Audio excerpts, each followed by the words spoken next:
پیر کامل۔ کہاں چلے گئے تھے تم؟ سعد اسے دیکھتے ہی چلایا۔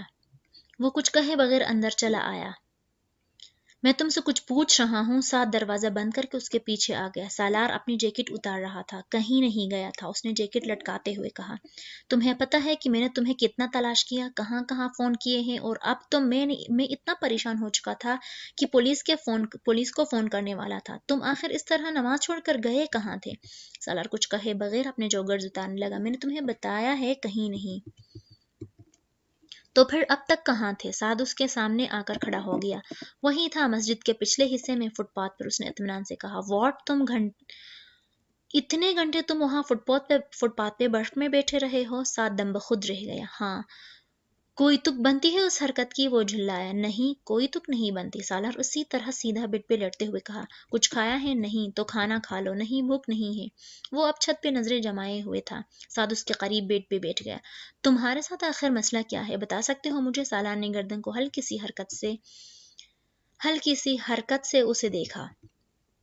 کوئی مسئلہ نہیں ہے، بے تاثر لہجے میں کہا گیا۔ میں سمجھا تم اپنے اپارٹمنٹ چلے گئے ہو، مگر وہاں بار بار رنگ کرنے پہ بھی تم نہ ملے۔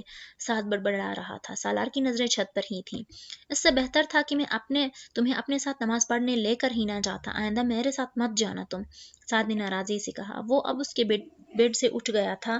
کچھ دیر تک وہ وہی اپنے کام نپٹا رہا تھا، پھر وہ نائٹ بلب آن کر کے اپنے بیڈ پہ لیٹ گیا۔ اس نے بھی ابھی آنکھیں بند کی تھیں جب اس نے سالار کی آواز سنی۔ سعد؟ ہاں، اس نے آنکھیں کھول دیں۔ یہ صراط مستقیم کیا ہوتا ہے؟ سادہ لہجے میں پوچھے گئے سوال نے سعد کو حیران کر دیا۔ اس نے گردن موڑ کر بائیں جانب بیڈ پہ سیدھا لیٹے ہوئے سالار کو دیکھا۔ صراط المستقیم سیدھے راستے کو کہتے ہیں۔ جانتا ہوں، مگر سیدھا راستہ کیا ہوتا ہے؟ اگلا سوال آیا۔ سعد نے اس کی طرف کروٹ لی۔ سیدھا راستہ مطلب نیکی کا راستہ۔ نیکی کیا ہوتی ہے؟ لہجہ ابھی بھی بے تاثر تھا۔ اچھے کام کو نیکی کہتے ہیں۔ اچھا کام، کوئی ایسا کام جو کسی کے لیے کیا گیا ہو، کسی کی مدد کی گئی ہو، کسی پر مہربانی کی گئی ہو، وہ اچھا کام ہوتا ہے، اور ہر اچھا کام نیکی ہوتی ہے۔ ابھی کچھ گھنٹے پہلے میں نے فٹ پاتھ پر ایک ہاکر کو $50 دیے، جبکہ وہ صرف $30 مانگ رہی تھی۔ اس کا مطلب ہے یہ نیکی ہوئی؟ سعد کا دل چاہا وہ ایک گھونسا اس کے منہ پہ کھینچ مارے۔ وہ عجیب آدمی تھا۔ بکواس بند کرو اور سو جاؤ، مجھے بھی سونے دو۔ اس نے کمبل لپیٹ لیا۔ سالار کو حیرت ہوئی، وہ کس بات پہ حیران ہوا تھا؟ یہ تو نیکی نہیں ہوئی۔ میں نے تم سے کہا ہے اپنا منہ بند کرو اور سو جاؤ۔ سعد ایک بار پھر دھاڑا۔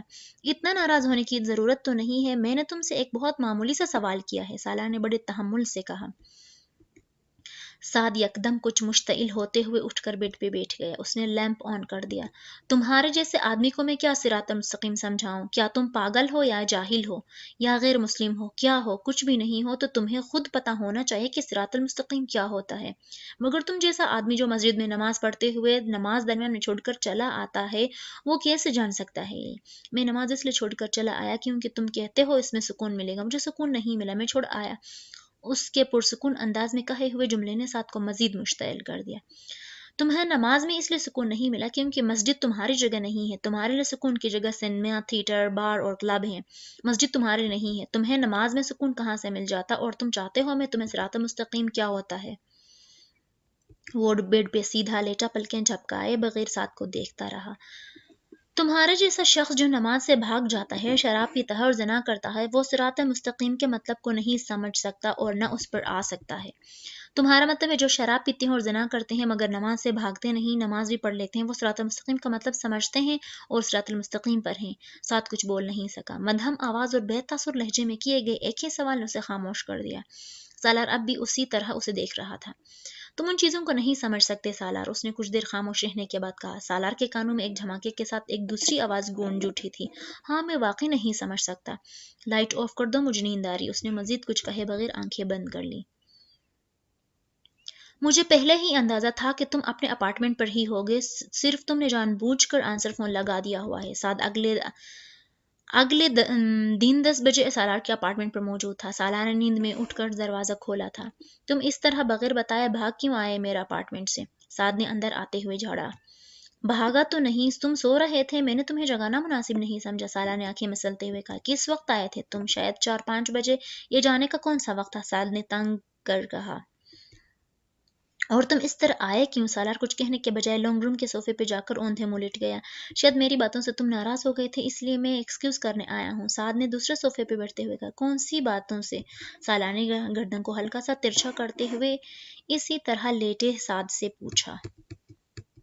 وہی سب کچھ جو میں نے کچھ غصے میں آ کر رات کو تم سے کہہ دیا تھا، سعد نے معذرت خواہانہ انداز میں کہا۔ نہیں، میں ایسی چھوٹی چھوٹی باتوں پر تو ناراض نہیں ہو سکتا۔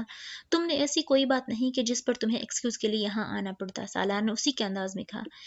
پھر تم اسی طرح اچانک میرے اپارٹمنٹ سے کیوں آ گئے؟ سعد بضد ہوا۔ بس میرا دل گھبرایا اور میں یہاں آ گیا، اور چونکہ سونا چاہتا تھا اس لیے آنسر فون لگا دیا، سالار نے پرسکون انداز میں کہا۔ پھر بھی میں یہ محسوس کر رہا تھا کہ تمہیں مجھ سے اس طرح سے بات نہیں کرنی چاہیے۔ میں صبح سے بہت پچھتا رہا ہوں۔ جانے دو اسے، اس نے اسی طرح صوفہ چہرے پہ چھپائے کہا۔ سالار تمہارے ساتھ آج کل کیا پرابلم ہے؟ کچھ نہیں کچھ نہ کچھ تو ہے، کچھ عجیب سے ہوتے جا رہے ہو تم۔ ایک بار سالار ایک دم کروٹ بدلتے ہوئے سیدھا ہو گیا، چت لیٹے بیٹھے سعد کی طرف دیکھتے ہوئے اس نے پوچھا۔ مثلاً کون سی بات عجیب سی ہوتی جا رہی ہے مجھ میں؟ بہت ساری ہیں۔ تم بہت چپ رہنے لگے ہو، چھوٹی چھوٹی باتوں پہ الجھنے لگے ہو۔ یہ بات مجھے بتا رہا تھا کہ یونیورسٹی جانا بھی چھوڑ دیا ہوا ہے تم نے، اور سب سے بڑی کہ مذہب میں دلچسپی لے رہے ہو۔ اس کے آخری جملے سے سالار کے ماتھے پہ تیوریاں آ گئی۔ مذہب میں دلچسپی؟ یہ تمہیں غلط فہمی ہے۔ میں مذہب میں دلچسپی لینے کی کوشش نہیں کر رہا، میں صرف سکون حاصل کرنے کی کوشش کر رہا ہوں، کیونکہ میں بہت ڈپریس ہوں۔ مجھے زندگی میں کبھی اس طرح کا اور اس حد تک کا ڈپریشن نہیں ہوا جس کا شکار میں آج کل ہوں، اور میں صرف اس ڈپریشن سے نجات حاصل کرنے کے لیے رات نماز پڑھنے کے لیے گیا تھا، اس نے بہت ترشی سے کہا۔ ڈپریشن کیوں ہے تمہیں؟ سعد نے پوچھا۔ اگر یہ مجھے پتا ہوتا تو مجھے یقیناً ڈپریشن نہ ہوتا، میں اب تک اس کا کچھ نہ کچھ کر چکا ہوتا۔ پھر بھی کوئی نہ کوئی وجہ تو ہوگی، یوں بیٹھے بٹھائے ڈپریشن تو نہیں ہو جاتا، سعد نے تبصرہ کیا۔ سالار جانتا تھا وہ ٹھیک کہہ رہا ہے، مگر اسے وجہ بتا کر خود پہ ہنسنے کا موقع فراہم نہیں کرنا چاہتا تھا۔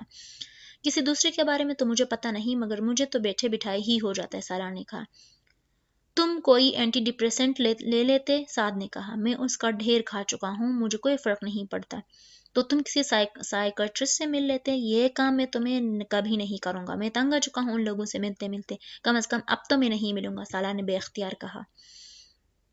پہلے کس سلسلے میں ملتے رہے ہو تم؟ سعد نے کچھ چونک کر تجسس کالے میں پوچھا۔ بہت سی باتیں تھیں، تم انہیں رہنے دو۔ وہ اب چت لیٹا چھت گھڑ رہا تھا۔ تو پھر تم ایسا کیا کرو گے کہ عبادت کیا کرو، نماز پڑھا کرو؟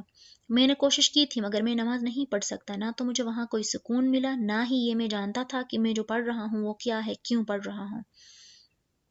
تو تم یہ جاننے کی کوشش کرو کہ سالار نے اس کی بات کاٹ دی۔ اب پھر رات والی بحث شروع ہو جائے گی، صراط مستقیم والی، اور پھر تمہیں غصہ آئے گا۔ نہیں، مجھے غصہ نہیں آئے گا، سعد نے کہا۔ جب مجھے یہی پتہ نہیں کہ صراط مستقیم کیا ہے تو پھر میں نماز کیسے پڑھ سکتا ہوں؟ تم نماز پڑھنا شروع کرو گے تو تمہیں خود ہی پتہ چل جائے گا صراط مستقیم کیا ہے، کیسے۔ تم خود ہی غلط کاموں سے بچنے لگو گے، اچھے کام کرنے لگو گے، سعد نے وضاحت کرنے کی کوشش کی۔ مگر میں کوئی غلط کام نہیں کرتا، اور نہ ہی مجھے اچھے کام کرنے کی خواہش ہے، میری زندگی نارمل ہے۔ تمہیں یہ احساس ہو بھی نہیں سکتا کہ تمہارا کون سا کام صحیح ہے اور کون سا غلط، جب تک کہ سالانہ اس کی بات کاٹ دی۔ صحیح اور غلط میرا مسئلہ نہیں ہے، ابھی تو مجھے بس بے سکونی رہتی ہے، اور اس کا تعلق میرے کاموں سے نہیں۔ تم وہ تمام کام کرتے ہو جو انسان کی زندگی کو بے سکون کر دیتے ہیں، مثلاً سالانہ چبھتے ہوئے لہجے میں کہا، تم پورک کھاتے ہو۔ کمان، وہ بے اختیار بلبلایا، پورک یہاں کہاں آ گیا؟ تم مجھے ایک بات بتاؤ۔ سالار اٹھ کر بیٹھ گیا۔ تم تو بڑے باقاعدگی سے نماز پڑھتے ہو، عبادت کرتے ہو، نماز نے تمہاری زندگی میں کون سی تبدیلیاں کر دی ہیں؟ مجھے بے سکونی نہیں ہے، حالانکہ تمہارے فارمولے کے مطابق تمہیں بھی بے سکونی ہونی چاہیے، کیونکہ تم بھی بہت سے غلط کام کرتے ہو، سالار نے ترکی بے ترکی جواب دیا۔ مثلاً میں کیا غلط کام کرتا ہوں؟ تم جاتے ہو، میرے دہرانے کی ضرورت نہیں، میں نہیں جانتا، تم دہراؤ، سعد نے جیسے اسے چیلنج کیا۔ سالار اسے کچھ دیر دیکھتا رہا، پھر اس نے کہا، میں نہیں سمجھا سعد کہ صرف عبادت کرنے سے زندگی میں کوئی بڑی تبدیلی آئی جا سکتی ہے۔ اچھے کاموں یا کردار کا تعلق عبادت کرنے یا نہ کرنے سے نہیں ہوتا، سعد نے اس کی بات کاٹ دی۔ میں اسی لیے تم سے کہتا ہوں کہ اپنے مذہب میں کچھ دلچسپی لو اور اسلام کے بارے میں کچھ علم حاصل کرو، تاکہ تم اپنی اس غلط قسم کی فلسفی اور سوچ کو بدل سکو۔ میری سوچ غلط نہیں ہے، میں نے مذہبی لوگوں سے زیادہ جھوٹا، منافق اور دھوکے باز کسی کو نہیں پایا۔ میں امید کرتا ہوں تم برا نہیں مانو گے، مگر میں سچ کہہ رہا ہوں۔ ابھی تک مجھے ابھی تک مجھے 3 ایسے لوگوں سے واسطہ پڑا جو بہت مسلمان بنتے ہیں اور اسلام کی بات کرتے ہیں اور تینوں فیک ہیں. وہ بڑی تلخی سے کہہ رہا تھا. سب سے پہلے میں ایک لڑکی سے ملا جو بھی بڑی مذہبی بنتی تھی، پردہ کرتی تھی، بڑی پارسا اور پاک باز ہونے کا ڈرامہ کرتی تھی، اور ساتھ میں ایک لڑکے کے ساتھ افیئر چلا رہی تھی. اپنے منگتر کے ہوتے ہوئے اس لیے گھر سے بھاگ بھی گئی تھی. اسے ضرورت پڑی تو اس نے ایک شخص کی بھی مدد لی جسے وہ برا سمجھتی تھی، یعنی اپنے فائدے کے لیے استعمال کرنے میں کوئی ار نہیں سمجھا. ان محترمہ پارسا خاتون نے. اس کے لبوں پر استزاہیہ مسکراہٹ تھی. اس کے بعد میں ایک اور آدمی سے ملا جس نے داڑھی رکھی ہوئی تھی، بڑا پکا اور سچا قسم کا مسلمان تھا وہ بھی، لیکن اس نے اس لڑکی کی مدد نہیں کی جس نے اسے بھیک مانگنے کی حد تک مدد مانگی تھی. اس نے اس لڑکی سے شادی نہیں کی جسے وہ محبت کے نام پر بیوقوف بناتا رہا. اور ابھی کچھ عرصہ پہلے میں یہاں امریکہ میں اس سے ملا تو اس کی داڑھی بھی غائب ہو چکی تھی، شاید اس کے اسلام کے ساتھ. وہ ہنسا. اور تیسرا تم ہو. تم پورک نہیں کھاتے، صرف یہ ایک حرام کام ہے جو تم نہیں کرتے، باقی سب تمہارے لیے جائز ہے. جھوٹ بولنا، شراب پینا، زنا کرنا، کلب میں جانا، غیبت کرنا، دوسروں کا مذاق اڑانا. حالانکہ ویسے تم بڑے نیک ہو، تم نے داڑھی رکھی ہوئی ہے. تم ہمارا دماغ کھا جاتے ہو اسلام کی باتیں کر کر کے. زبردستی نماز پڑھانے پر تلے رہتے ہو، ہر بات میں مذہب کا حوالہ لے آتے ہو، یہ آیت اور وہ حدیث، وہ آیت اور یہ حدیث. اس کے لیے تمہاری زبان پر اور کچھ ہوتا ہی نہیں. اور جب میں تمہارا عمل دیکھتا ہوں تو میں ذرہ برابر تم سے متاثر نہیں ہوتا. کتنا مشکل ہوتا ہے اسلام کے بارے میں تمہارا لیکچر سننا، میں تمہیں بتا نہیں سکتا. مجھ میں اور تم میں زیادہ فرق تو نہیں ہے. تم داڑھی رکھ کر اور اسلام کر کر کے وہ سارے کام کرتے ہو جو میں داڑھی اور اسلام کی بات کے بغیر کرتا ہوں. عبادت نے کیا انقلاب برپا کیا ہے تمہاری زندگی میں، سوائے اس کے کہ تمہیں ایک خوش فہمی ہو گئی ہے کہ تم سیدھے جنت میں جاؤ گے اور ہم سارے دوزخ میں. تمہارے قول اور فعل میں اگر یہ تضاد نہ ہوتا تو میں کبھی تم سے یہ سب کچھ نہ کہتا، مگر میں ریکویسٹ کر لیتا ہوں کہ تم دوسروں کو مذہب کی طرف راغب کرنے کی کوشش نہ کیا کرو، کیونکہ میں سمجھتا ہوں تم خود بھی مذہب کے صحیح مفہوم سے واقف نہیں ہو. اب میری ان ساری باتوں کو مائنڈ مت کرنا. سالار اب ٹیبل پہ پڑا ایک سگریٹ سلگا رہا تھا. ساتھ تقریباً گونگا ہو گیا تھا. ٹھیک ہے، مجھ سے کچھ غلطیاں ہو جاتی ہیں، مگر اللہ انسان کو معاف کر دیتا ہے. اور میں نے کبھی تو یہ نہیں کہا کہ میں بہت ہی اچھا مسلمان ہوں اور میں ضرور جنت میں جاؤں گا، لیکن میں اگر ایک اچھا کام کرتا ہوں تو دوسروں کو اس کی ہدایت کرتا ہوں تو یہ اللہ کی طرف سے مجھ پہ فرض ہے. سعد نے کچھ دیر خاموش رہنے کے بعد اس سے کہا، ساتھ تم خامخواہ دوسروں کی ذمہ داری اپنے سر پہ مت دو. پہلے اپنے آپ کو ٹھیک کرو، پھر دوسروں کو ٹھیک کرنے کی کوشش کرو تاکہ کوئی تمہیں منافق نہ کہہ سکے. اور جہاں تک اللہ کے معاف کر دینے کا تعلق ہے تو اگر تمہارا یہ خیال ہے کہ وہ تمہارے غلطیوں کو معاف کر سکتا ہے تو پھر وہ ہمیں بھی معاف کر سکتا ہے. ہمارے گناہوں کے لیے تم اگر یہ سمجھتے ہو کہ لوگوں کو اسلام کی طرف راغب کرنے سے تمہاری نیکیوں میں اضافہ ہوگا اور تم اپنے گناہوں سمیت اللہ کے قریب ہو جاؤ گے تو ایسا نہیں ہوگا. بہتر ہے تم اپنا ٹریک ریکارڈ ٹھیک کرو، صرف اپنے آپ کو دیکھو، دوسروں کو نیک بنانے کی کوشش نہ کرو. ہمیں برا ہی رہنے دو. اس نے ترشیت سے کہا. اس لمحے اس کے دل میں جو آیا اس نے سعد سے کہہ دیا. جب وہ خاموش ہوا تو سعد اٹھ کر چلا گیا. اس دن کے بعد اس نے دوبارہ کبھی سالار کے سامنے اسلام کی بات نہیں کی.